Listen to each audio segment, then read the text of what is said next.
In the past decade or so, the dogma in the startup world was focus on users and build a product that they want. It's famously captured in YC motto, build something people want, as well as in Amazon's #1 leadership principle, which states start with the customer and work backwards. That product-centric dogma fueled the rise of the product manager role. Both in terms of open positions and in terms of public interest, product management is going up and to the right. But recently, we're starting to see thought leaders that break away from this product-centric dogma. The first one to talk about it all the way back in 2014 was the famously contrarian VC Peter Thiel, who wrote, "Most businesses get 0 distribution channels to work. Poor sales rather than bad product is the most common cause of failure." Justin Kan, co-founder of Twitch and a famous YC alumni, tweeted that first-time founders are obsessed with product.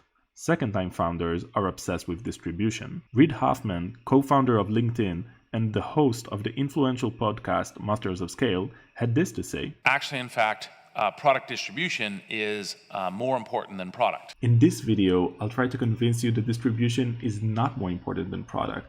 And in fact, none of the people I've just mentioned actually think so. A few quick definitions before we begin.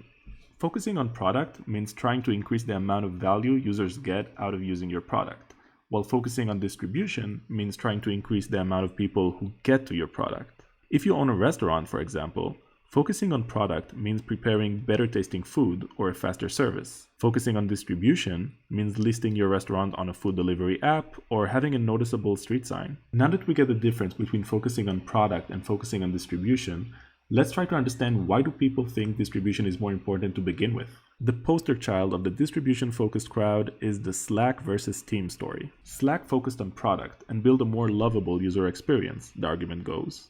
But it got blown out of the water when Microsoft decided to build a clone, MS Teams, with Slack's major features. Microsoft was able to outcompete Slack not because it built a better product, but because it utilized its huge army of salespeople who have a huge client base and are very experienced in selling to the enterprise. In other words, Slack had the better product but lost to Microsoft, who had better distribution. This might seem convincing at first, but even if we take the story at face value, it still doesn't prove much. An easy way to show this is with an opposite case study. When the pandemic hit in 2020, the whole world was looking for a video conference product to use. There were many products out there in the market: Google Meet, WebEx, the former market leader Skype, and of course Zoom. Skype, like MS Teams, is owned by Microsoft. It too had the benefit of a huge distribution machine. Zoom didn't have anything close to Skype in terms of sales organization, and yet it won the market because it had the better product. By now, we can probably realize that the answer to the question, what is more important, product or distribution, is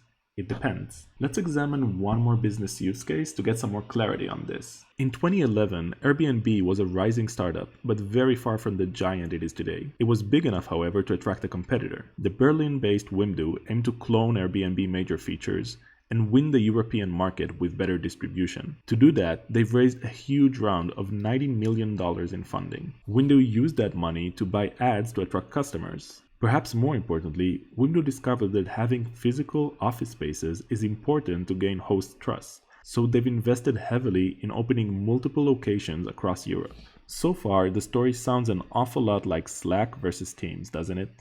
A somewhat subpar product experience offered by a clone with superior distribution. But as we all know, Airbnb is the winner in this story. Now, legend has it that Airbnb won thanks to its superior product. When Airbnb's CEO Brian Chesky consulted with Mark Zuckerberg whether he should just buy Wimdu out, Zach is reported to be advising against it, saying the best product will win. But I'm not sure that's the lesson of the story. You see, Airbnb responded to Wimdu's threat by raising their own gigantic round of funding, which they spent on basically the same things: paid ads and opening a whole lot of local offices. What can we learn from the combined stories of Slack, Zoom, and Airbnb? The lesson can't be prioritizing either product or distribution, since we've seen different results in all of these stories. I think the lesson here is that some types of competitive advantage can be easily copied, and it doesn't matter if the advantage comes from better product experience or from better distribution. Slack couldn't respond to Microsoft's threat since it couldn't easily copy Microsoft's distribution advantage.